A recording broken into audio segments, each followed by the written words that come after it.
Hey everybody, welcome to Pale in Comparison, a proud member of the Doof Network. In this podcast, my sister uses her knowledge of the Otherverse to take a look at Pact, the only Wild Bow web serial shorter than the Bible, and I try to not give away any spoilers. I'm Jenny, and Malia convinced me to read Worm. I'm Malia, and Jenny convinced me to read everything else. This episode, we are covering Void, chapters 7.1 and 7.2. Before we get into that, however, I'd like to issue a spoiler warning. This podcast is filled with pale spoilers. If you don't know whether Matthew gets a domain complete with a woman imprisoning basement and don't want us to tell you, stop now, read Pale, and come back to this podcast. As for Pact, there will be full spoilers through the chapters we are covering. Okay, that was very specific. I feel like. I was like, Matthew domain, the basement's fun, maybe Connor aware, nah, I don't know. I mean, I would almost say that's so specific that's almost a spoiler in itself, but I feel like if people have gotten this far though, they should kind of know. They should know. They should know that there's spoilers. Spoilers. There's spoilers in these. So screw you for thinking you could listen to the introduction and not get spoilered. I guess we didn't say if that actually happened or not, but that's pretty fucking specific. We don't know. I don't know at this point if that happens. You know what I'm saying? Yeah, but maybe we should just start making random shit up. If you don't know whether Verona gets her goth unicorn that drinks Coke Zero, and that's it, and don't want us to tell you, Oh god, it'd be even worse because they changed the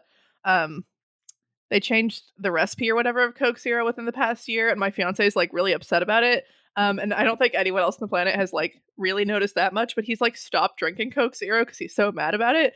And that used to be his flavor of choice. So if the goth unicorn could only drink the old / oh no Coke Zero 2.0, oh no, that would be bad. That's terrible. I almost said blood, and I was like, no, I don't want to say blood because that's too obvious. And let's say Coke Zero. Oh no, what did they change it to?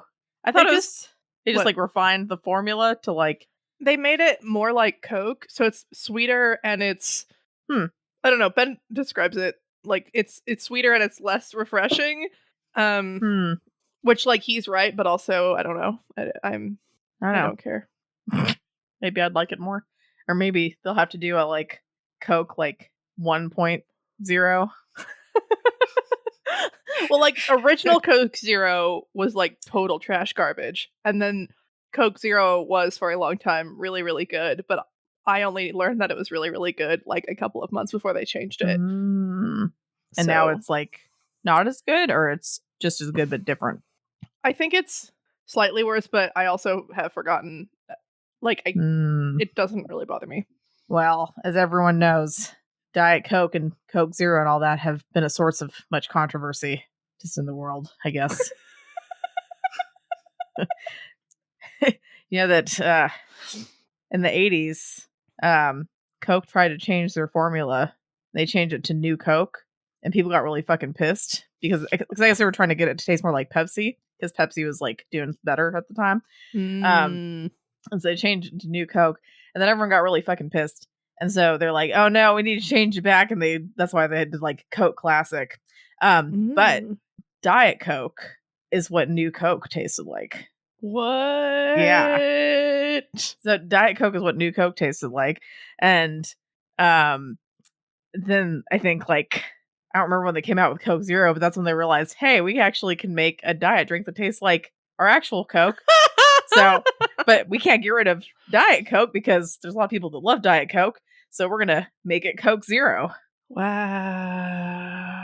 Yeah. And I think this just shows that diversity is good. If they hadn't tried to replace old Coke with New Coke, it probably would have been fine. If it ain't broke, don't fix it. Except that I guess it got the controversy going. So I don't know. Maybe it was some ingenious marketing scam. But I don't know. I'm kind of curious now about what New Coke tastes like, but unfortunately, I guess I won't be able to taste what the old New Coke was like. Unless they There's so many layers. There's so many layers. Unless they do like Coke 1.0.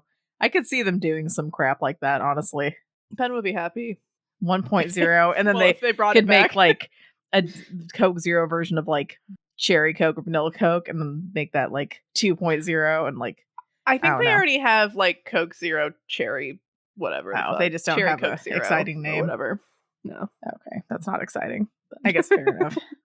All right. Anyway, we have an exciting announcement. Do. Pale Complexions Is back. Is Woo! back. And for you guys that don't know what we're talking about, it's basically Pale in Comparison and Pale Reflections merging for another fan art contest. Yay! Yay! This time our theme is takeover. It felt appropriate to both of our stories and where we are in our podcast. Yes, it did. But you can also do art of all of the Wild Bow works. So yes, it doesn't have to be Otherverse.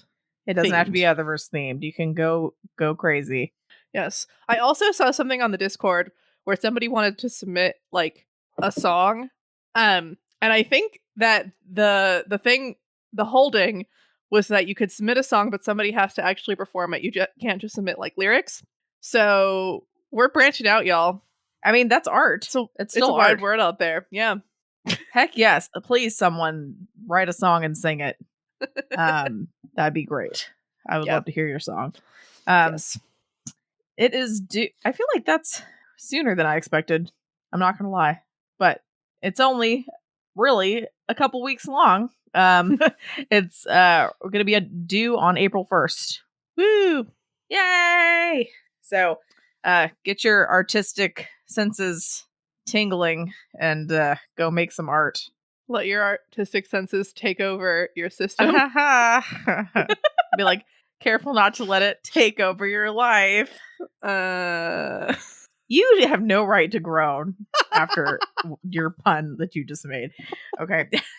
Yeah, you just did it better. So anyway. I mean, that's debatable, but anyway, you can go to doofmedia.com to find the rules. But we look forward to seeing your art. Yeah. And we look forward to our patrons voting on the winner. So yay. That's right. It's exciting times, guys. All right. Back to the content that y'all are here for. We are having I don't know, like we're at a new arc. Yay! We're at a new arc. Void. So what does void mean? Void's really ominous. I googled it and it's a bunch of different stuff. So it's like a completely empty space, like a void.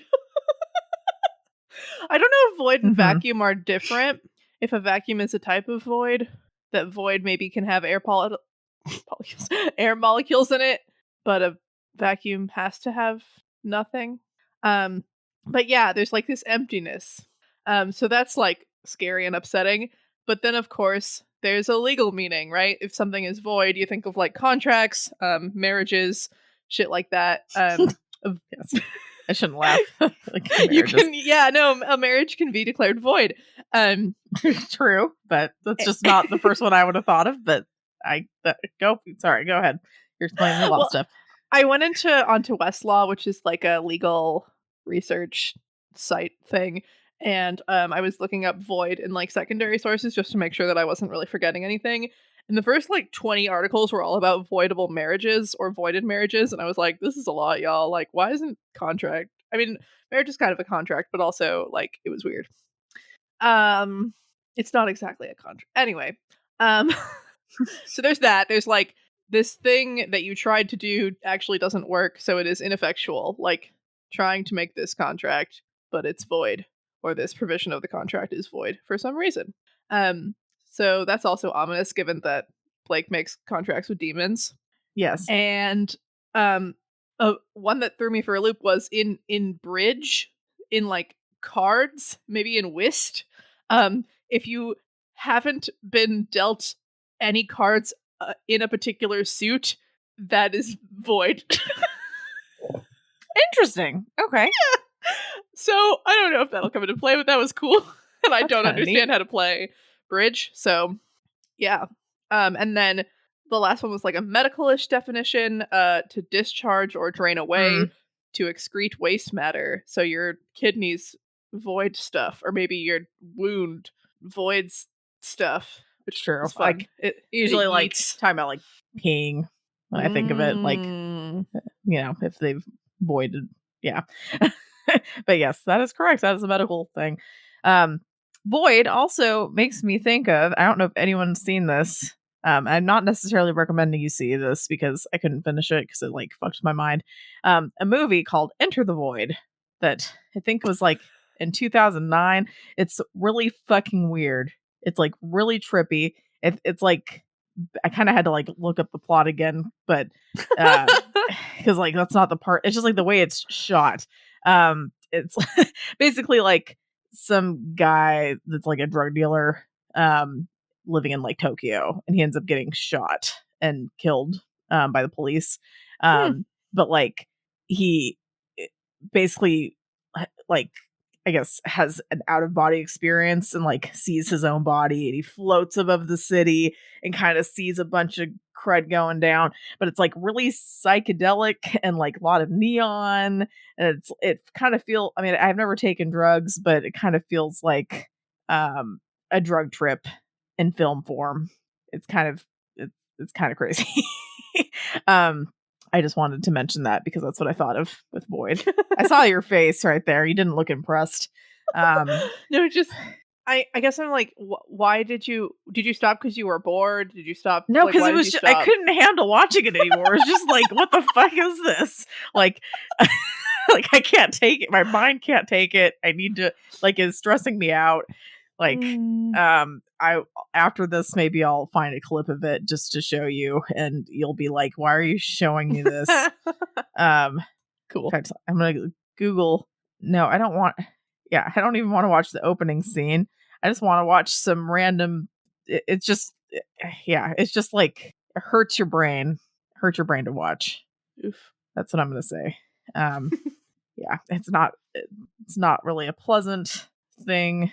It's just, yeah, I don't know. Anyone who sees it, who's seen it and can articulate it better, feel free. But Hmm. it's just really trippy. Mm. I think I tried Well, to watch it in college. that feels like a college movie. It does. Just like Requiem for a Dream, which is trippy in a whole different way. Not in terms of the film, like actually like filming. I can't, you know what I mean? Unless you Like know. the camera's Cinematography. movements and Yeah. stuff, right? Aren't the trippy part? It's the like It's the plot. actual like fucking movie. Yeah. That that part's just, yeah, that's just a depressing movie. Huh. Whereas Enter the Void, it's just like the cinematography and everything is just like, what is going on? What's happening with my brain? Have you ever seen either one? Oh, I know you haven't seen Enter the Void. No. You haven't seen Requiem for a Dream? Mm-mm. Don't watch that, Malia. Trust me. Don't watch it. Is it scary? It's really fucking depressing. Really fucking depressing. Oh, I don't need that. I Yeah, really you don't need it. need that. It's about people getting hooked on drugs in different types of ways and like the after effects of it. And it's like, you don't need it. Don't do it. Okay. It's really good, but holy fuck, it's like depressing. Anyway, on that note, sorry, but Now, on that note, the we were talking about predictions related to this. okay. So you're saying, yeah, the abyss. That's your note there.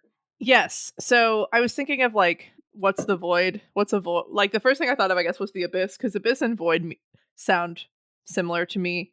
You know, Mm-hmm.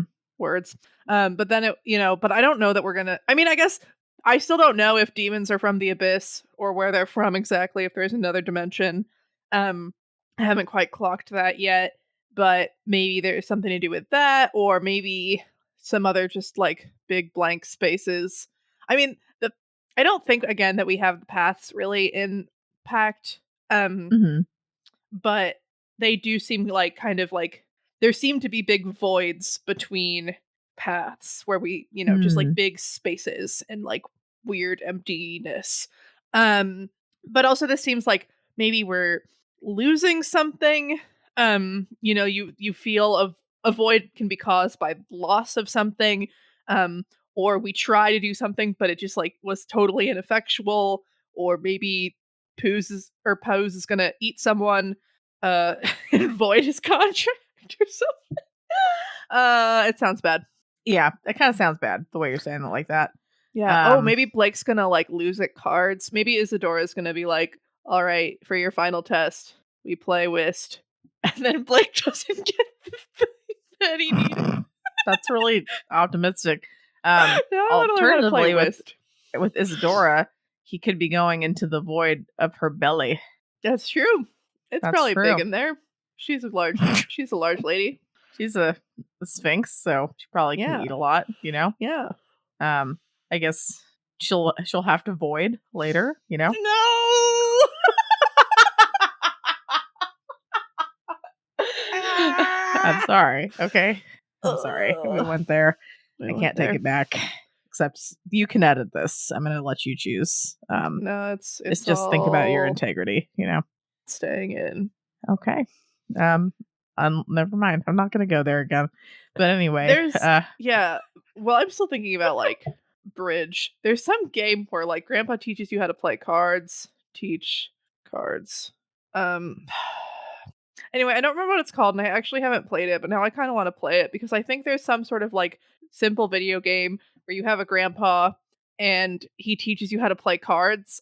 I feel like he teaches you how to play bridge or something, and now I'm like, I could use that, but maybe it's chess. I don't know. You're saying you've played a video game where you have a grandpa and he I have teaches not you. played this. I have not played this video game, but now I want to, so that I can learn how to play chess. Wait, So I can. Are you saying intelligently this talk is about real? Or are you This is saying real. that you are going to come up with this video game? No, this is real. Okay, I've never heard of this before. Yeah, so I listened to the Besties, which is one of the McElroy podcasts, and so Justin and Griffin and two of their friends talk about video games, and Justin at one point has talked about this video game where you have this like really lovely grandpa and he teaches you stuff about cards or something. That's really sweet. It sounds like a nice way to pass the time. Sounds like a like less frustrating reverse, you know? I feel like I could see a sequel where like grandpa's trying to ask you how to, you know, work his iPhone. Oh, And no. you have to try like This how do time- I you send an teach email? grandpa? Yeah, that's the stressful version. Like you teach grandpa, like, yeah, that's too real. That's horrible. I know Ruben and Elliot might be listening to this, thinking like, "Well, Jenny sucks at electronics, you know, any kind of technology crap anyway," because you know they've talked with me before, and also I'm a nurse. But let me just say, it could be worse. Okay, it could be worse. You have to think like both of our parents are medical as well, so you know, old age plus being a doctor or nurse plus technology, you know, they're going to me, the other nurse in the family, which you can just imagine what a cluster that is. Okay, I'm just gonna anyway. Yeah, one of the most exciting things about being engaged means that someday soon I will be able to foist Ben on the phone every time mom calls to ask me about her computer and why it's quote unquote broken. I will be able to be like, Ben is here and he will tell it to you. Goodbye. Oh, it's dear. horrible. That is a little horrible. I don't do that to Vitalis, but anyway. All right, back to what you actually were here to listen to. Just talk about Pact. So our summaries for the evening. Laird wakes up in a double circle of doom. Dun dun dun. Thank you for that. Made it more dramatic. Blake lets out poos in between the circles and shows Laird what the next few days will be like, basically. Blake goes to the police station and retrieves his belongings. They discover that the sisters and astrologer have exchanged tricks in order to find him. They track down the sisters. Blake unsuccessfully tries to convince them not to fight him, and then his group knocks the sisters out with Leonard. Leonard! Rose appears, telling them that Alexis and Tiffany may need help. As they go to help, they get to the store and realize they've run into a trap by the shepherd. Alexis and Belle are potentially mortally wounded, And then the Sphinx shows up and claws Blake in the chest. What did you think of these chapters, Malia? Yeah, it was a lot. I mean, so the first time I read it, most of my reaction was like frustration and somewhat disappointment because I wanted Blake to sit down and be like, Laird, you work with demons. Talk to me about that. Like, I was so excited. Like, we got Laird, he woke up, we're like talking to him, and then Blake's just like, bye. And I was so mad. But we're taking steps in a direction, and that's good. A lot of shit happens. I mean, I liked the sisters. That was really interesting. They're really interesting as a group. The astrologer's cool. Hope we get to actually like talk to her soon. The shepherd continues to be fucking horrifying. The Isadora was really exciting. Like a lot of shit happens in these chapters. It just like wasn't the shit that I wanted. So at first I was like, ugh. And then I was like, oh no, this is cool. Like, cool. Okay, sweet. All right. Well, we'll start with Laird wakes up. Blake is a decent host, except for the whole imp poos thing. Yeah. So the first, I remember saying like, oh, I'm picturing Laird like tied up in a basement or whatever. And literally the first sentence of this chapter is like, Laird woke free of chain, handcuffs, or rope. And I was like, fuck. Like, way to gainsay me immediately. But also like, it's the other verse draw circle. Like, what the fuck? Like, this was really interesting because yeah, like chalk doesn't really stop people that much, but it's not the chalk stopping Laird. The chalk is stopping, Pose, which was important. But it was just like this was a cinematographic moment. Like like if this was a movie, right? Like Laird would get shocked and like the screen would go black, and then it would be like black screen, and it would like the light would start coming in, and it would be all like woozy and like rocking kind of, and you'd see like a piece of pizza and like a glass of like soda, and you'd be like, what the fuck? And then the camera would kind of like slowly lift up and see like there's chalk on the ground or whatever, and like slowly like focus, and it'd be like fucking like Blake who looks like he's dying, right? And then there'd be like fed with a fucking like, or fell with a like fucking shotgun, and then like Maggie just being Maggie, and then this like fucking full length mirror with oh, and then Blake has a big sword with a toque strapped to his back with a little bird sitting on it, and it's just like so good. Like I need that little sequence of like, oh, because yeah, it was great. I was wondering, like, I don't know, maybe this is more like popular in Canada, but I was just like, I thought pepperoni and onion. That was a little bit of a curveball for me. Is this somewhat of a confirmation? Well, I guess the question is, who ordered this pizza? Did Blake specify? Because presumably maybe like Goosh or Joel got this pizza, but would this in any way confirm that the pizza that he had in Arc 1 was pepperoni? I mean, people can order different things though, people don't like have to choose one order and stick with that for the rest of their lives, like fascinating. Did you not know that? I feel like that explains some things. That's rude. I order different things. But yeah. Okay. I haven't went out to eat with you for a little while, so I'm just gonna. I mean, yes, when I was like 7, the only thing I would ever get at a Mexican restaurant was a double plate of rice, and that was it. But yeah, I don't know. Really, yeah, I mean, you're a lot better than when you were like 7. I knew what I wanted. And it wasn't much. When the rice is good, it's still usually my favorite part. Like, I mean, nothing wrong with that. I'm just rice is so good. It is. Hey, you knew what you wanted, and that decisiveness will take you far in life. Yeah. But yeah, so Laird's in like 3 circles, and he doesn't have quite enough room to like stretch out, and then they bring him like a bucket full of soapy water that he's also supposed to like pee in, and water and aspirin and a bag for his like trash coat and like all this shit. So now it's like a crowded circle, right? And then they're like, and we were like gonna pour a demon in. I was proud of myself for remembering that Black Lamb's blood meant pose. Like that's the book he's bound in or whatever, because I was like, like right before it happened. That was also like kind of badass how he like sets it down and just like puts a paper on it and is like, if you accept this contract, like great. It's like, just fucking deal. Yeah. It's cool how every time demons show up, they continue to be like way worse and like just so awful. Like just like so awful to a point where I like, don't expect that they would be that way. But he just came out like just like 100%. Just like the flies and maggots and weird gross shit and being like, you're gonna be licking like your pee and poop and soap off the floor just so that I won't get closer to you. And I was like, why are you screaming? Like, why does this have to be this way? I mean, yeah, he's has a job to do and he's putting He's gonna do 110% in, Pose is employee of the month. Employee of the month. Pose understood the assignment and he's just going for it. He's going above and beyond. Where his employer has to be like, you can bring it back a little bit, count it down.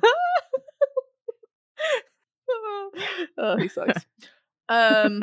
Yeah, every time it's like they set something up and it's like kind of cruel or kind of, like there's something like a little bit too much about it, and it's always like, oh, that was Rose. Like, there's just so many red flags, and it's so like hard and awful. Because on the one hand, this seems to like have worked and like be kind of effective or whatever, but it's also just like, ugh, like, yeah, like it kind of sucks. Every time it was like, this thing was too much, it was Rose, and he's like, you remind me of your grandma, and Blake, you remind me of someone else. And he's like, doesn't talk to him. And I'm wondering if Blake reminds him of his dad.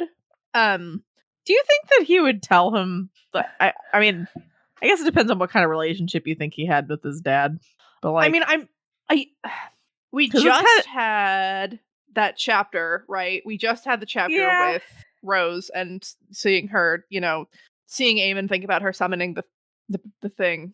God, that one guy, Barbatorum. And then he's like, you remind me of the grandma, because, she is really like hardcore and whatever. And I'm just wondering if it's like Blake is like being like, if he thinks his dad was kind of like manipulated and led around by like the crazy diabolist woman and couldn't quite like get anything under control and then like dies horribly or something. I don't know. Maybe. It just seems weird to, I don't know, be like, have, all this crazy shit the demons let out and stuff, and he's like, like, Rose, you remind me of like your grandmother, and Blake, you remind me of my dad who I loved and cherished until he died.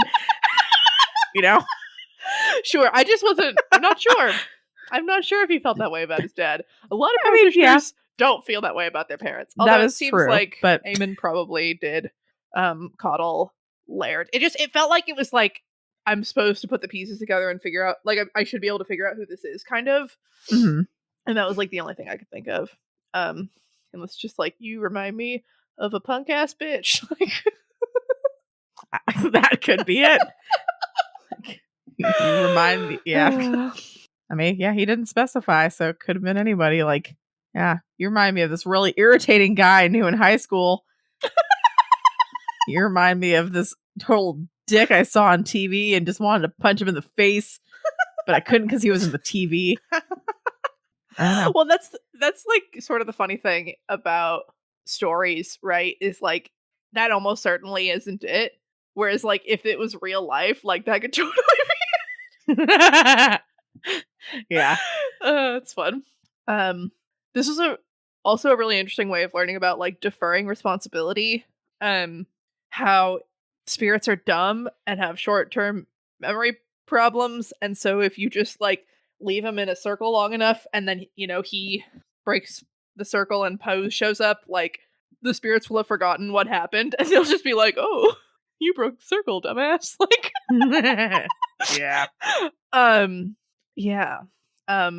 it's also frustrating that Laird keeps being like, maybe ask Maggie about Molly's death and shit. It upset me that he said that Maggie was there, because I was hoping she wasn't. Like, I knew it was her goblins, but I was just hoping, I don't know. But yeah, he was being like, maybe ask her about it, and Maggie's like, shut up. And then later she's like, hey, let's do this thing that Laird said, lol. And Blake's like, oh, that was weird. Like, I'm just like, god damn. Somebody talk to someone and advance this plot in a way that isn't just like almost dying all the time. But where's the fun in that? Fair. No, it's not. Yeah. Okay. All right. So, did you want to talk about the Tallowman or anything, or is that? I was going to kind of mention him later. No. Okay, that's cool. All right. Blake goes to the police station to retrieve his belongings, and he finds out that he's had another memory lapse. Yeah, so this was a little confusing to me, the memory lapse thing, because it felt like he was just learning about what happened during his big memory lapse, that he had like come out of the bathroom and then like screamed at Laird and then like run somewhere else or something. I wasn't quite sure what was happening. Well, neither did Blake, so yeah, that must suck. It was funny though that he was like, wait, what do you mean the third time I've been here? Because I think he remembers showing up there and like getting to the bathroom. So like, yeah, you definitely were already here today. ?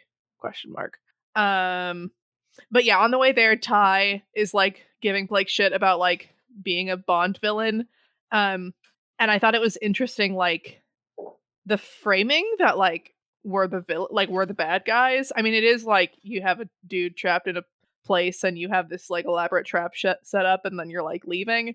But also like, yeah, I think if you're framing yourself as like the Bond villain and his sidekick, like that's a bad sign. And maybe a sign that you should reevaluate things. Yeah. But I don't know. I mean, I like though how this explains like a fun, like the deferring responsibility thing explains a fun trope in like larger action stories of the like monologuing and stuff, that like if you are like quote unquote fairer, it's like better for your karma or whatever. Although like those people always fucking lose, so maybe it's not. Yeah, that's true. But it's kind of a fun explanation for it. True. Yeah. But yeah, Ty and Evan are sort of fun. I think it's interesting. I don't know if I'm reading it right, but Evan feels a little bit sassy to the other people, like Ty and Alexis so far, where he's like, Batman would kick her ass, and I'm not even really sure who we're talking about because like stop paying attention. Yeah. But then like Ty calls him a brat, and I'm like, that's rude. Like, I'm sure he was not. I don't know. It was weird. Yeah. I mean, yeah, maybe he just feels really, really strongly about superheroes. Maybe. You know, it'd be funny if it was like a worm reference. That would be funny, except that that is vague as fuck. Finished. Yeah. Yeah. I feel like that's kind like have to be like, oh, like she would kick Arms Master's ass or something. Like a little bit less like, yeah. Right. That might be stretching it a little bit. We'll wait on a confirmation from the author, but yeah, it's a stretch. It's a stretch. Thinking of another ridiculous Evan moment from earlier that I forgot to mention was the whole, he's talking about how like your pee can smell like asparagus and it smells bad, and then, you know, but you smell worse. But he said like, my mom used to tell me that asparagus made your pee smell bad in order to get me to eat asparagus. Like, Evan was like excited about the fact that his pee would smell worse. Okay, and it's so funny. Little boys are weird, okay? I just love it. Yeah. It's like, I can totally believe that would feel like, hey, yeah, if you eat this vegetable, your pee is gonna smell gross. Don't you want to see it? I'm totally gonna try that with my son when he's a little bit older. It might work. It's probably gonna backfire, but yeah, I'll let you know. Yeah, but I was like, why the fuck are we going to the police station again? But it was for June, and I was so happy. So now we have June back. She's a great girl. She's lady. Pretty great. Yeah. But yeah, Pact, I think, does a good job of teaching the reader about like karma and promises and stuff, that because Blake is learning it And when, he explicitly is like, "Oh, it's nice having Fel and Maggie around because their karma isn't absolute shit." And so when they say things to people, it works out. And like Maggie's promise that she would put it in her bag, like pushed things forward a little bit more with the universe and stuff. And just like, I don't know. I feel like I understand a lot of the stuff in Pale, but it's kind of nice having it really kind of explicitly pointed out because I think I definitely get it better. And maybe it'll Mm, help in Pale seeing those moments. sure. You're probably right. Yeah. All Oh right. Well, yeah. Blake and his crew realize that the sisters and the astrologer have traded tips and are using flyers with eyes to track his whereabouts. And they decide to find the sisters first before they can find him. Yeah. The flyers were kind of cool. I love the sisters as like a sorority. Like the flyers kind of remind me of like putting flyers up for events on campus or whatever. They threw them out into the wind like that scene in 10 Things I Hate About You where they like toss all the flyers in the stairwell or whatever. Um Mm, which is great. Um, but yeah, this is a really brilliant way to do this, especially if you have like a whole bunch of people in your organization. You just need like, okay, you're manning these 5 posters or whatever. Um, it's kind of brilliant.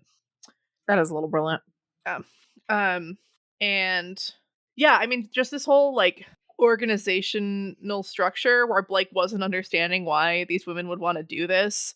Um, like, why do you feel like you need to burn people or whatever? And like, are the connections really worth it? And I was like, oh, Blake, you've like never been to a professional school at all. Um, like, well, hopefully lawyers don't feel like they need to like be able to burn people alive or whatever. Hopefully. Like uh, um like Hmm. the confidence thing was really interesting and would be very very helpful in a lot of professions, similar to the legal profession. And the whole idea of like connections, I was just like, yeah, Blake, like networking is fucking huge. Like knowing someone who can get you a goddamn job is like 50% of getting a job or whatever, like possibly more At half the least. time. Like Yeah. it's just like, yeah, like no, this is huge for these people. And they get to do like weird cool magic shit.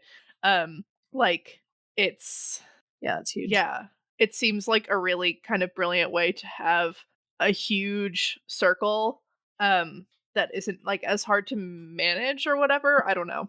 Yeah. Um, but then it's the interesting thing where like they prioritize other aspects of their lives, which is, probably largely healthy, other than the fact that their careers are probably shit. Um, in terms of just like being really stressful and awful. But they're also like not plugged in totally with the like practitioner world. So they like individually and possibly as a whole group don't really get the realities of the practitioner Yeah. sphere, which is kind of fun. But I just this as yeah, like you go to college and you want to join a sorority to like get good connections and whatever the fuck, and like you join this and it's so fun. I just it's Wonder what brilliant. their like actual like Greek letters are. Oh yeah, sisters. What about there's like the Hebrides sisters? I guess that's not really a Hebride. Hebrides. Sister constellation. They might not be a constellation, but Pleiades. Maybe it's like I don't remember Greek letters. Phi. Something epsilon. Phi something epsilon. Just like that. Or maybe let me see like Greek letter and elements. Like maybe if like alpha or like if some of them are related to like fire or some shit. Hmm. Um I remember I had to memorize the Greek alphabet when I was in ninth grade. really? You never had to do that? No. Yeah, it was. Yeah, I did. We had to stand on a table, and we had a toga party. We had to stand on a table and recite it, if I remember What? correctly. Yeah, it was super sweet. Um, Alpha, beta, gamma, delta, epsilon, zeta, theta, xi, omicron, pi. I probably got some of those wrong, and I don't remember the rest. But those are some of them. That's awesome. Yeah, it's because we were reading I think we were reading the Odyssey or something. Huh. I'm gonna Google the Greek alphabet and see if Well, now I'm just looking at like weird websites to try to figure out if any of them are associated with any sort of elements. But yeah. like what? Alpha, beta, gamma, delta, epsilon, zeta, eta, theta. I missed a bunch. I hope there's a zeta, eta, lot. theta. Zeta, eta, theta, Zeta, iota, eta, theta. kappa, lambda, mu, nu, xi, omicron, pi, rho, sigma, tau, epsilon, phi, chi, psi, omega. I missed a ton of them. A ton. That was a long time ago. Kind of impressed I was able to remember some of them. But yeah. All right. As interesting as this probably is, we probably should move on. Okay, so Evan steals some of their car keys in order to prevent a getaway, which it's pointed out that's bad karma, but whatever. Blake gives them back after. But Blake unsuccessfully appeals to their peaceful side. They end up knocking the sisters out with Leonard. The whole... Well, first we'll talk about... So Blake is like, hey, y'all, part of why you're here is because you don't realize that conquest is like lame. And he wants to prevent you from realizing that he's lame. I mean it's with that phrasing, how could they resist listening to his side? Because he's lame. He's lame. He's a figurehead, and yeah, I thought it was interesting that he's just like, hey y'all, let's talk, and they're like, okay. But I mean, it's a fun, like, it was nice getting to learn about them, as we did. But then yeah, it doesn't work, and we get Leonard, who I guess no longer exists. He used all of his power? ? But maybe he gets to go into the happy place. Is the good place now. No, I mean, I think that's great if Leonard, like Leonard's existence was like horrible, awful sadness, and so if Leonard like passes on, that's cool. I just was like not totally clear. Yeah. But this was a decent, I don't know, whatever way to for sure go, I guess. But yeah, I also like that they take the time to make sure that they're okay. Yeah, they check to make sure all the women are alive. They put them in like the rescue like thing, so they're not lying on their backs, so they aspirate or whatever if they throw up. Mm-hmm. And part of me was like, maybe they're only doing this because of karma, but I think Blake would want to make sure they were okay. Yeah, I think so. And it was an interesting thing here where Rose was like, why are you doing this? Why don't you just like take the fucking car and shit? And he's like, no, we need good karma, and this feels okay. Like, this feels better. Yeah.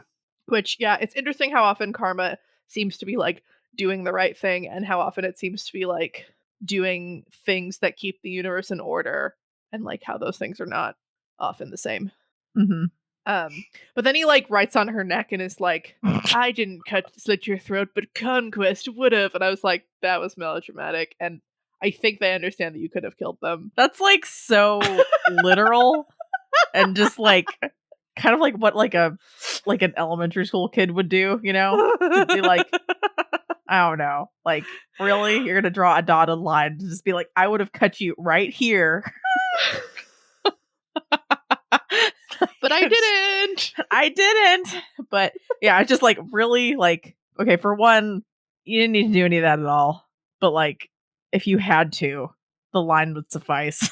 And then like writing, yeah, it's just like, wow, like you're really trying to push this super obvious take, Yeah. Like I think they would have gotten the context. But anyway. Yeah. Rose ends up coming, saying that Tiffany and Alexis may need some help. The group goes to their aid, but realizes that it's a big trap. They're surrounded by wraiths, and then a naked dude with a sword and a shield. Oh, the astrologer is fucking great. Okay. Like I said earlier, Blake really needs to be like, hey Maggie, what is the blood and darkness thing? Why does this keep coming up? Can we talk about this? But yeah, the fact that like the power went out, and so Alexis and Tiffany were worried that there was like an attack, and then like it occurs to me maybe Rose asked the Tallowman to do this, but I like the interpretation that that the Tallowman was like, oh, they're freaked out because it's dark. Let me make some candles. And then the candles were like really creepy and made it worse. But like he tried is like, I love that so much. Just to be like, oh, I can help. And then like, oh, bummer.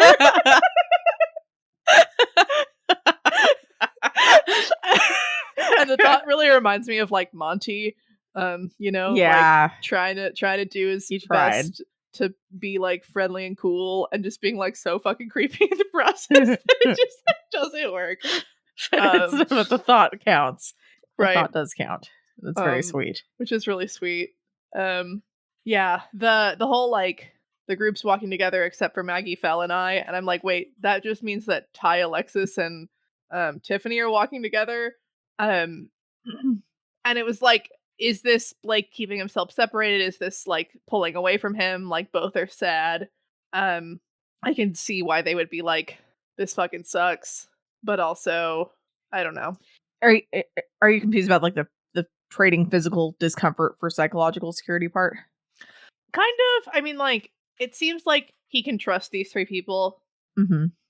I guess if you kind of think about it, like, he doesn't like physical touch because psychologically, right. Yeah. At least that's what I would be. Right. No, that must be it. Because I was thinking like, oh, Alexis and Tiff, he hasn't, he's been okay touching them or whatever. But I also like didn't think about it. I was just like, I was thinking more in terms of like Maggie just like stabbing him in the side or something. Like, that's what he was worried about. Now that makes a lot more sense. Yeah. Okay. Cool. Yeah, so then they get to the grocery store and there's a bunch of ghosts. And then it's like, oh, the ghosts weren't here for us. The ghosts are here to fucking like wreck these people's lives.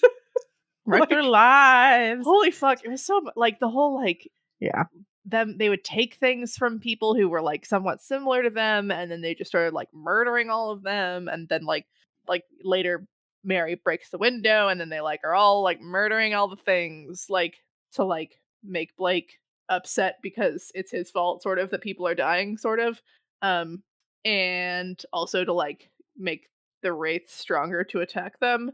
And this just the shepherd and the eye I think are still like the ones that fucking suck the most or like that I hate the most, and it's probably just because they like seem like these just like forces of like just these forces that don't give a fuck. They both seem to either like just like not care or kind of like it, and they're scary and bad. And then this big naked man shows up, which is funny. Diana, I want to hear how she is and what she's doing because she's like sort of on Blake's side, but then she gets pulled onto Conquest's side, and I'm curious as to how that's all worked out.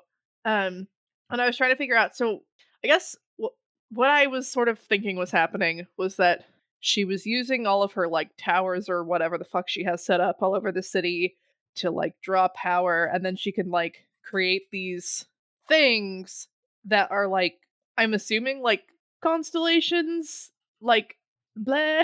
Like, humans would look up into the sky and see these people, like they see stars and they make stories around them, right? And so then those stories have like power and stuff. Okay. And like we can probably draw from those stories and those myths and whatever, and she's like drawing from that and from just like astrology or whatever and putting it into this guy. So I'm kind of assuming that this is maybe Orion, or maybe Sagittarius. I don't. So I was focusing more on the archer aspect of it, which Sagittarius is an archer, but also a centaur. So probably not that one. Orion, like the belt of Orion, is like kind of a big thing, but he's like a big dude and he has a shield and he's a hunter. So I was like, maybe it's Orion. Which was fun. That's kind of fun. Makes sense to me. Yeah. But yeah, so they're just trying to fight and the salt's not working. And Bloody Mary is like sort of hurting Wraiths, but then like she stabs herself in the thigh a bunch of times. Well, she's mad, She's like, fuck, I can't stab anybody properly around here. I'm just like, stab myself. It's like how most people would be like, I don't know, slap themselves on the leg or just be like, she didn't have a table to smack, so she had to stab her leg. It was a lot. It was a lot. Yeah. Well, Then basically Isadora shows up and claws Blake in the chest. That was just a lot. So yeah, so it's like Alexis is shot, and then Fel is shot through the collarbone, and it's like, no, Ouch. I don't want this. I don't think That's Alexis. painful. Right. Like, I don't think ow. Alexis is dead, but also, I mean, unless I guess she just like turns into a ghost and follows us around for the rest of the story. What do you think she would turn into with Evan being the bird, little bird? Oh, like if she became someone's familiar? Yeah. I mean, I guess not all ghosts have a bird they can turn into, but you know, Right. if you just I mean, take my question as it will, or as it is, which is a nonsensical thing. If you got to have, I don't know, like a cat, maybe. you're gonna have her turn into a cat when Evan's a bird.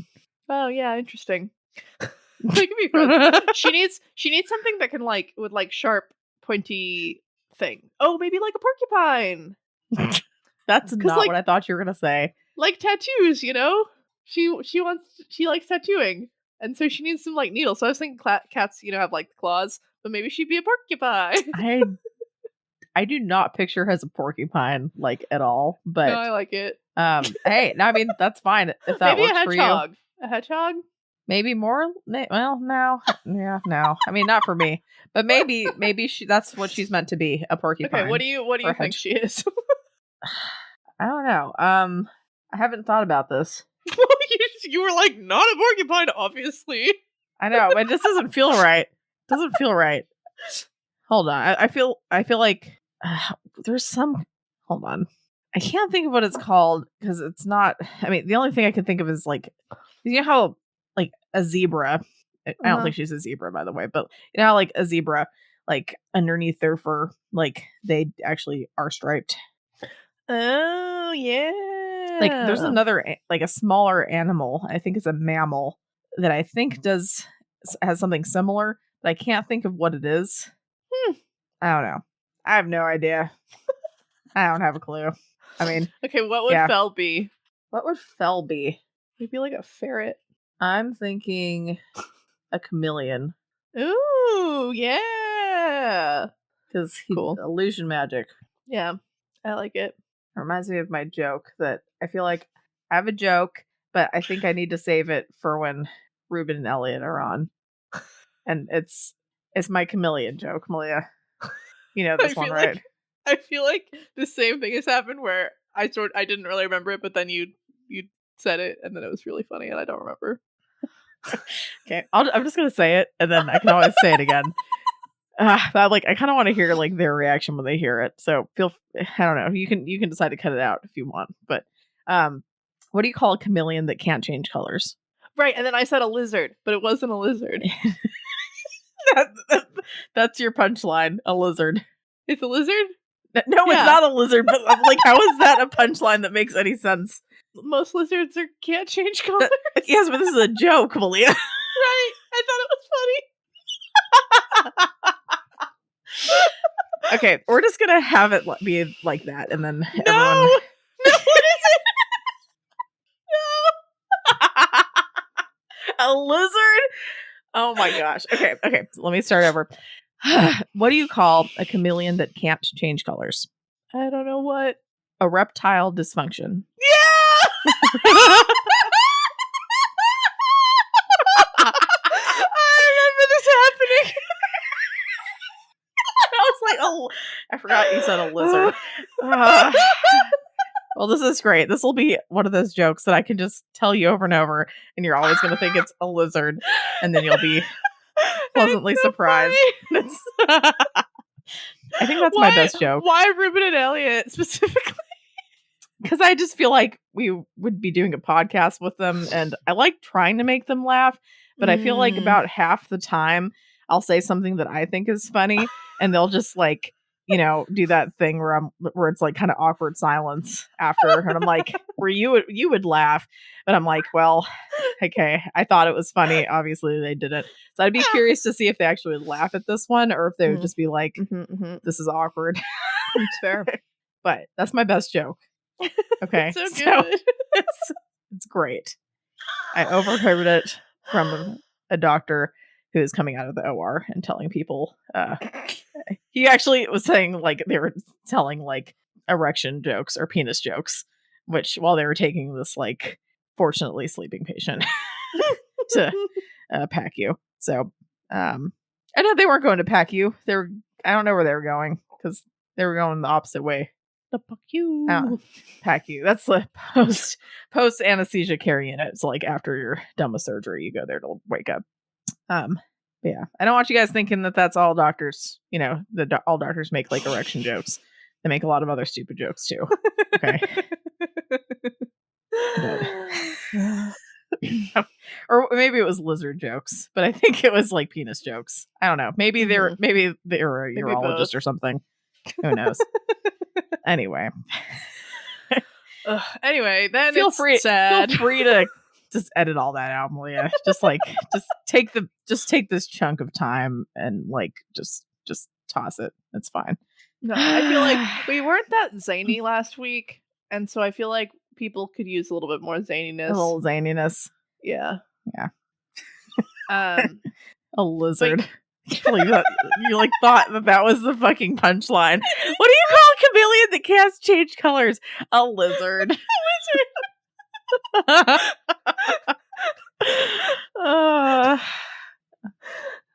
Oh, okay. Wait, I have another one that someone told me. Let me just try to remember how it goes.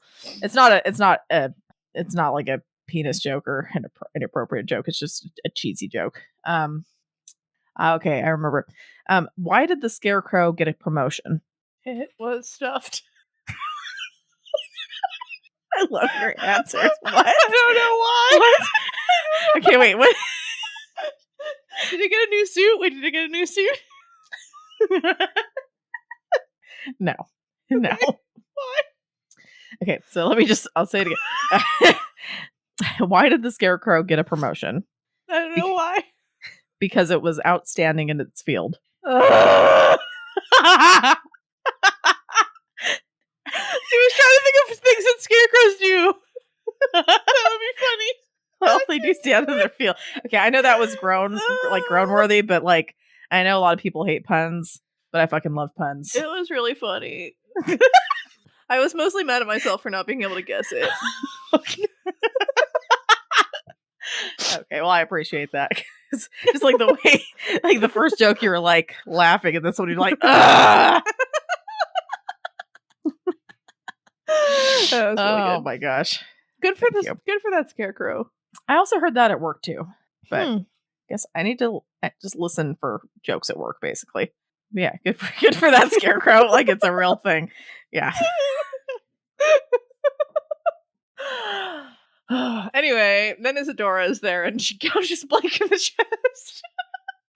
I feel as though the text was somewhat ambiguous as to whether it was like it was like the shirt and the jacket and the coat or whatever exposing his ribs. And I'm like, you didn't say flesh, so like maybe That's true. He could just be skinny enough that his ribs are showing. 10,000%. Like maybe you should have taken that another piece of that weird ass pizza, Blake. Hey, pepperoni and onion sounds yummy. No, it sounds fine. There's nothing. I've eaten that before. It just it's kind of an unusual. I feel like usually like if there's onions, there's also like I don't know peppers or like mushrooms or something. It's usually not just like onions and pepperoni. Like I feel like the second topping of choice is usually something like the onion is the third option. Yeah. There's got to be the onion's like the third option. wheel. Yeah, usually. No, I would happily eat an onion and pepperoni pizza. I would just be like, this is a strange order. But anyway. But yeah, so it could just be like that she just ripped his shirt open to expose his ribs because I don't know. Why do you think that, Malia? You're just being a little optimistic, I think.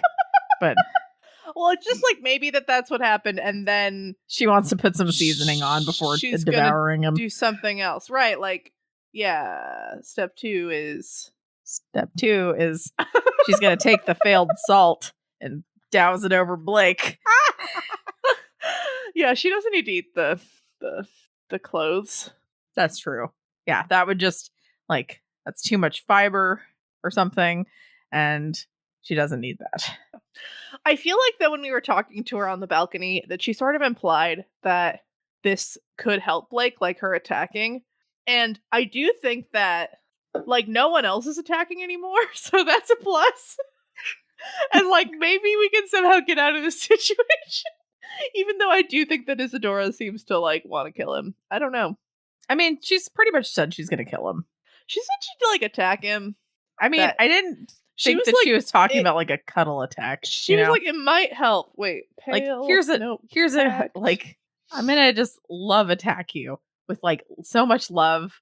And so I know you've had a hard life, Blake. I'm just gonna attack you with my furry cuddleness, and you're gonna just be so happy after this. And that's why she ripped his shirt open so he could get closer to the cuddles. You know, if anyone could use that, it's Okay. Blake. I mean, what kind of story do you think this is, Malia? You know, I can never tell what Wablo's gonna do next, so I'm trying to keep all my options open. Yeah. I feel like, you know what?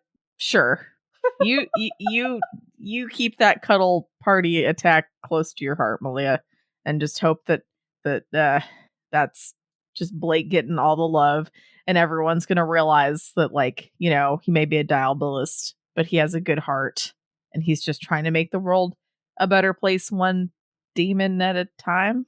Totally. Okay. One binding at a time. One binding at a time. That's right. Here, but wait. So she said something. Frankly, you can't stop me. Nope. So she's like, hello, Isadora. I'm doing great. Yeah, okay. One hostile that may inadvertently help. So it might inadvertently help. I'm holding on to that. All right. I mean, we'll see.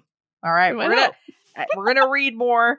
So we'll probably find out if he got eaten immediately or not the next chapter. Yay. That's a good assumption. I could be wrong, but we'll see.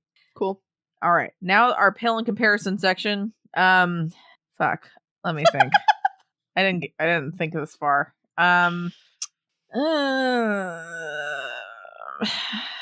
What kind of pizza would Avery order? Would she get just like plain old onion? Have we seen her order pizza? She gets fried pickles a lot. I feel like she'd get like mushroom, onion, maybe like green peppers. Maybe she'd get olives. Is Avery an olive person? I don't know.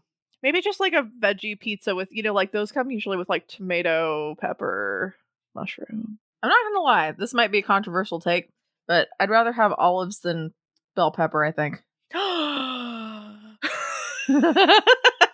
always loved olives. I've always loved olives, like black olives. I used to eat them out of a can when I was like really little. Weird. Because mom just, I guess she thought she probably was just grateful I wasn't asking for like chocolate or something. So she's like, here you go, you have the olives. And I'd be like, oh, I called them like Olubs.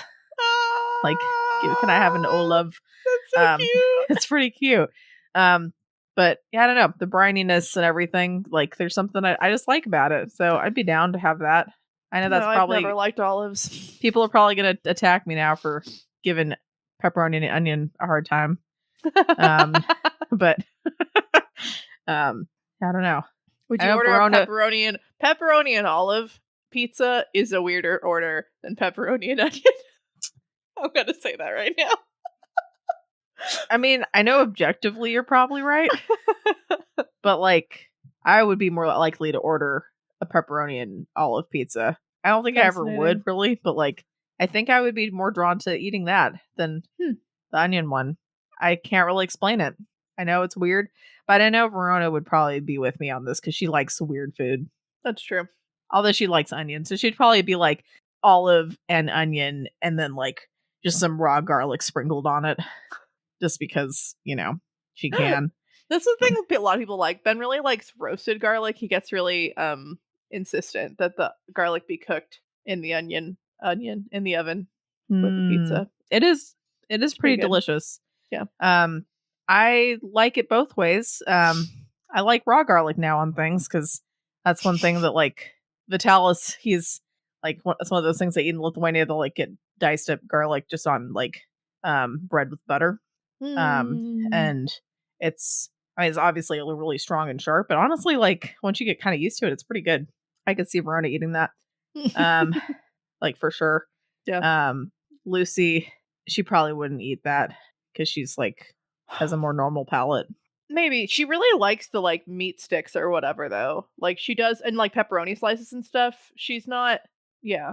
She doesn't eat, like, weird shit, but she doesn't eat, like, completely normal, healthy shit either. True. I mean, let me just to be specific. I think she'd probably still eat the pepperoni and onion, but like I don't think she would eat the like raw garlic or any of that because I feel like Verona's gotten things with like garlic sauce and different things, and they've made comments about how like smelly it is in ways that don't make it sound like they'd want to eat it. So it's my assumption. It's fair. What would Snowdrop eat? What do you think Snowdrop's favorite pizza order would be? A dessert pizza with milk on the side. On the side. I'd say, yeah, a dessert pizza. Just because she drinks so much strawberry milk, I think she has a sweet tooth. But I don't think she's really picky. No. I think she would eat anything. Like, sure, but maybe she'd have a favorite. Yeah. Dessert pizza with strawberry milk on the side. That's what I'm gonna go with. What kind of dessert pizza? I don't know. Like a Pizookie. Like, because those are fucking amazing. Oh my god. A pizza cookie. Are those pizzas? What was that? Are those pizzas? Well, I mean, it's called a Pizookie. It stands for pizza cookie. You didn't know that? I thought it was a funny word. I think that's just a thing at BJ's Pizzeria anyway, Right. but yeah, that's what that's word is from. They're like deep dished cookies in these little cast iron pans with That have ice cream ice on cream. top. And they're so good. They're so good. Yeah. Yeah. I one time took a friend who has type 1 diabetes to get a Pizookie Trio platter, and it was great, and we had a great time. I'm guessing they had to inject a lot of insulin for that. Probably. Because holy crap, that's a lot of sugar, but it is delicious. Like, it's so delicious. Like, they're so good. Oh my gosh. Now. Me too. Oh. But it's all right. It's probably for the best. But that's what I think her favorite would be. Mm-hmm. I don't think Verona would care because she doesn't care about sweets. So weird. Yeah, she's weirdo, but I mean, in more ways than one. But it's kind of interesting how her palate, like, although I guess it'd be kind of weird if she like is like odd in a good way, you know, as she is, but like her palate was like just basic bitch everything, you know. All right, now it's time for Malia's bold and specific prediction. Dun, dun, dun, dun. I predict that we will figure out the power source of the Behemoth explicitly by the time this arc ends. Okay. I will will it into existence. Oh, I had another fun thought about like voiding things in the medical sense. Maybe keep thinking of P. Maybe Toronto will void Blake and we will go back to Jacobsville. You think Toronto's gonna pee out Blake? Yeah, back to Jacobsville, to Jacobsville. I mean, that would be a twist. Yeet. You know, from what little I know about Twig, that's more up their alley. But in terms of fascinating, that might be kind of a stretch to say. I'm gonna be honest. I just mean in terms of more. It's like from what I've I've read a little bit of Twig. And I've heard it described as thus, like basically a world full of like bone saws. Right. Just like body horror stuff, yeah. Yeah, but that's like bio stuff, so in that sense. Yeah. Cool. Okay, specifically about going into next section. How do you think Blake is? Is he 8? Is he being cuddled? Is he I mean, what do you think? No, I feel like it's going to pick up like pretty immediately. And I think he's going to be yelling about how we need to save Alexis, which hopefully Ty and Tiffany will do something to try to like help her. And I mean, I just like don't think he's going to die at the beginning of arc 7. Okay, so you think he's not going to die? Yeah. That's one specific. I do think she's going to scratch him. She's going to scratch him. is it going to be like a kitty cat scratch? Or is it going to be like, do you think his ribs are actually showing? No. You think it's I just don't know. through the shirt? Are we in the spirit world? Fuck, I don't remember.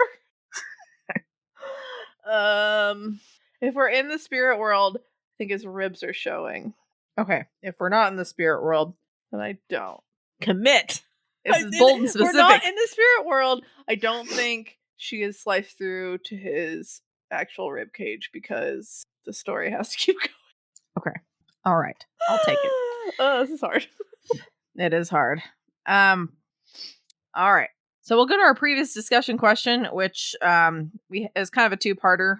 What recipe do you want to find the idealized version of / tell us your favorite recipe? Or what is an odd thing you or the other person has done after sex?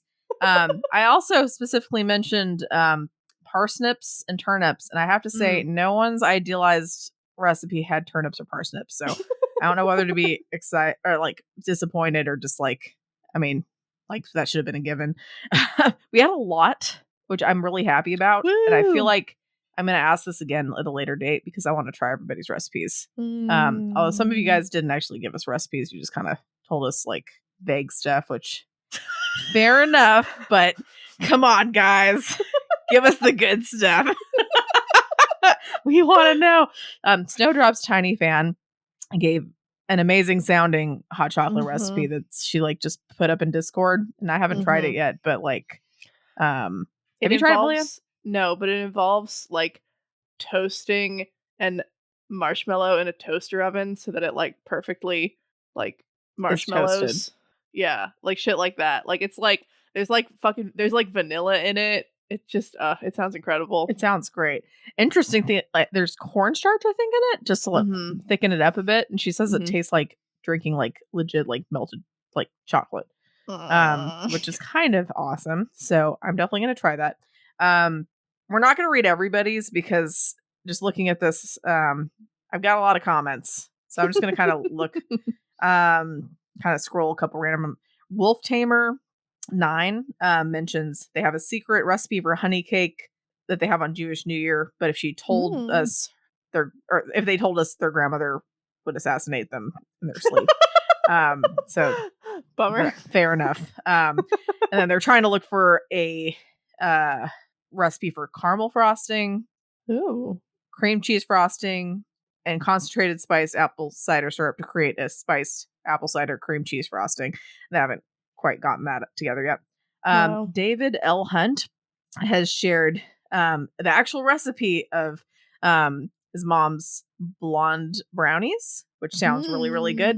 And shares a lovely story that unfortunately his mom passed away in 2004. But they were saying that another member of the board was an old friend of their mom and had a habit of bringing snacks and ended up bringing those blondies to the meeting. And they were saying that she even had the index card that the mom had written it on. And she offered it to him, but he said to keep it because it's kind of figured he'd lose the physical copy. And she emailed the recipe to him. He doesn't bake anymore, but just having the file and looking at it brings the flavor back to his mouth. And says, I still consider myself in that woman's debt for letting me experience the memory of my mom cooking something for me. Which is really sweet. See, Sangachi said they've perfected their empanada / Cornish pastry recipe. And they didn't share the recipe. So thanks a lot. But it does sound, they're like, I like get it just the right kind of crispy and the dough's perfect. I'm like, well, that sounds amazing. All right, fine. Don't share it then. They said they want to learn the perfect version of fried rice. Propaganda Pagoda says, let's see. For one thing, they don't understand chewy cookies, which I don't know what to say about that, except that excuse you. Yeah, that's pretty like fucking hell. I'm like, I don't know what to say. Do you just enjoy like shredding the inside of your mouth in order to feel any joy? Like, what are you doing? Like, I like crispy cookies, but like chewy cookies are delightful. But yeah, they don't understand it. So All right. But they're saying they can't share some of the recipes they feel like they've perfected because too much of the process until it looks or smells right. But they're trying to perfect quesadillas, and they have shared a recipe for that, which includes adding a sauce to a quesadilla, which I've never had a sauce with a quesadilla, but apparently that makes it really, really good. Let me see. Asnan? Let's see. They didn't actually share a recipe. They were just talking about the names on the pig carcasses, which I'm going to just go past that because it kind of ruins the appetizing nature of this discussion question, I'm realizing. So I apologize. Hobo Demon shares a lovely recipe for bacon jalapeno popper that they call a Jaholkia chonker. That's what they said. It sounds good. Something chonker? It's okay. They spell it Jhollokia chonker. Cool. Jaholokia. Whatever. I probably didn't pronounce it right, but it sounds good. Code Zeta. This is like the one thing for like the after sex that someone has. So I'm so excited. Code Zeta says, me and my wife jokingly shake hands with really exaggerated arm movements and say thank you to each other while widening our eyes and doing our best impression of two aristocrats that have just sealed a really important and benefiting deal. She started it. Wait, every time? Every time. So I love that. I love it. So I guess like basically like she's had like some issues. They've both been in abusive relationships, and she's never had sex in a way that's made her happy and comfortable. Aww. So they basically like kind of have, I mean, she was having a really hard time on trying to enjoy herself and be happy. And so that's kind of like how she's moved on to like, you know, enjoying being able to enjoy so sex. Nice. So that's very sweet. And I think that's kind of lovely, but I'm sorry both of you have had really crappy partners in the past. Yeah, me too. Yeah.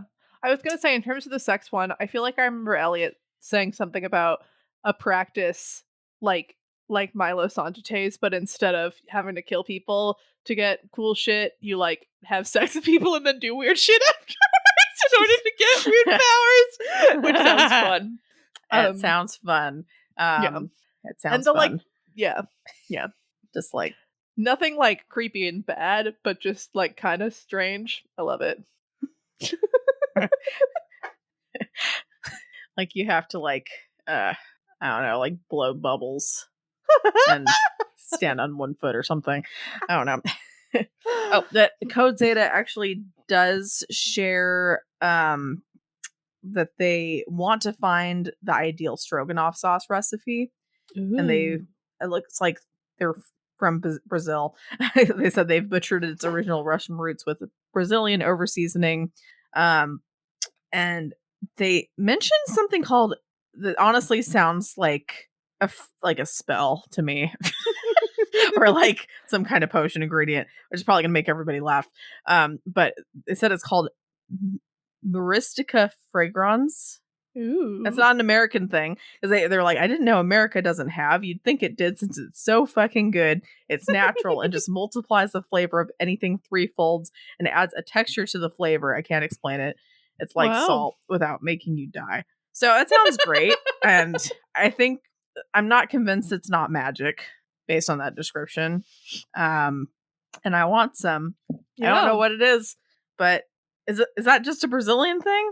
Or is it like the rest of the world has this and America is just like not us? It's just not us. I want to know. Tell me what this is, because I have no fucking clue what that is. It just sounds magical to me. Can we import it? Myristica fragrans. Like, I get fragrans is like fragrance, I guess, but like Myristica, I don't know. It sounds fucking cool. All right. I think that's most of my peeps on Reddit, at least. So thank you all for sharing. I really, really appreciate it. And you best believe I'm going to be asking for more recipes and stuff later. And maybe Malia and I will share some to even it out one of these days. That's only fair. True. We can make a A Doof Media book club. Not book club. Oh my gosh. A Doof Media cookbook. We can make a Doof Media cookbook. We could put it on Google Docs and just add crap to it, or just not. We could actually, I don't know. We could do something like that. What would we call it? I'm not feeling that creative right now. Like Doof Cook. Doof Cook. It could be Cook Media. I could call it. I would just I'd be like Food Network or Food Media and then cross it out. Oh yeah, Doof Media. Food Media. Food Media's cookbook. Woo! Bet everyone forgot about that. If you don't know what I'm talking about, then maybe go back and listen a ways to one of those episodes. To one of those episodes. Well said. Well, thank you for listening, everyone. Wait. Oh, we crap. haven't done another question. We need a question. Okay. I'm not gonna lie. I kind of want to hear what people's jokes are, since I gave 2 jokes. I gave you guys 2 jokes. At least one free. of them for free. Yeah. Because we all know that normally I charge $10, which may be why people don't ask me to tell jokes. But I gave you 2 jokes for free. I want to hear your jokes. I kind of feel like we might have asked this discussion question before, but just like the recipe one, this one can go far. Oh, we asked picked up lines before. I don't know if we asked a joke. Okay. I don't think so. Which, I mean, you could argue it's the same thing, depending on who's telling it. But yeah, tell us a joke. Hopefully your best joke, or a great pun, because me and Emily can appreciate those. And I do like those. Everyone who says that puns are not sophisticated, get off your high horse. Everyone knows I have a 10-year-old boy's humor anyway, so it's okay. Tell us a joke. Yes. All right. On that note, I think it's safe to say thanks for listening. If you enjoyed this episode and you'd like to help support the podcast, please subscribe, share it with your friends, and leave a rating and review. To help support our podcast, go to patreon.com/doofmedia. And if you'd like to support Wildbow as he continues to write fantastic stories, go to patreon.com/wildbow. You can follow the pod on Twitter @PaleComparison or send us an email at paleincomparisonpod@gmail.com. Keep an eye out for our Reddit thread in r/parahumans, where you can answer our discussion question and share your thoughts on this episode. In addition, if you would like to see all of my predictions laid out, check out our episode description for a link to a prediction tracker. Next episode, we will be covering chapters 7.3 and 7.4. All right, and just as a reminder, we've got our Pale Complexions fan art contest that entries are due April 1st. So go to doofmedia.com to check out the details for that. And it is takeover. Take over our hearts. Yes, take over our hearts with your lovely art. All right, this is my fun fact for the day. In Dorset, Minnesota, in 2015, apparently a new mayor is picked every 2 years by drawing names out of a hat. And specifically in 2015, a 3-year-old named Robert Tufts was elected mayor, which is adorable. And apparently his governing style was being nice and no poopy talk, which I think is just a good philosophy for all of us here. I'm curious, is it like a Goblet of Fire situation where you have to put your names in a hat, or is it every single fucking person's name is in this hat? Let me click on the link that I and see what else they say. I'm just going to read this here. So, a little boy from Dorset, Minnesota has accomplished what few adults ever do when he was recently elected to the office of mayor. Only 3 years old, James Tuft has proven he has what it takes to be a leader. Charisma, tenacity, and a really great campaign platform of be nice and no poopy talk.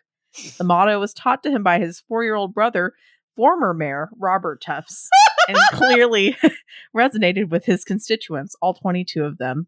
He was sworn into the ceremonial role on August 2nd during Dorset's annual Taste of Dorset Food Festival. The small town in northern Minnesota picks a mayor yearly by drawing names out of a hat. Each ballot is filled out by voters at $1 apiece. Mr. Mayor's first order of business, free ice cream cones. That's adorable. I'm confused how there's both drawing names out of a hat and a ballot. Also, you shouldn't have to pay to vote. Okay, it's obvious that this is Okay, I can't tell if you're being serious or not, but it says it's a ceremonial role. I mean, I'm not. I am serious about you shouldn't have to pay to vote, but I am also confused about the electoral structure. I'm glad that that's what you're picking up on in this adorable story. It's very cute. I'm proud of them. It makes me feel inferior and insecure. Well, maybe when you become a full-fledged lawyer, you can go over there and be like, there's a couple legality things that you got to work out. This is a poll tax. It's unconstitutional. Probably if the mayor was actually doing much, but no, I don't think you have to know. If it's a public office, I think it's unconstitutional. But I'm like, is this really like a real public office, or is this just like ceremonial? I don't know. I'm pretty sure it's just ceremonial. I don't think they would actually have like a 3-year-old trying to run the city. The 22 people. It'd be like, okay, Robert, like everyone's getting kind of mad about taxes. What are we gonna do? I mean, I don't know what mayors do. I'm gonna be totally honest, but or like in terms of city council or anything like that, like be like they, I don't think that they're gonna have the 3-year-old oversee things. Yeah, maybe not. Maybe not. Just maybe not. I don't know. But anyway, on that note, Malia is going to keep getting a little mad about this unconstitutional election. Poll taxes are bad! Yeah. All right. She's going to keep being angry. And I'm just going to enjoy. I mean, I want a mayor to give me free ice cream, but I shouldn't have to pay for it. Like the mayor. Well, yeah, that's true. I don't know what to tell you, Malia. Okay. She's somebody's a little salty about the free sweets. And on that slightly punny note, I'm gonna go. Okay. To my own 3-year-old who's probably taking his pants off. I'm gonna need to go somewhere. Probably just no context. He's probably just taking his pants off, and just because that's what he does. I'm gonna need to put him back on. Okay. Bye. Bye.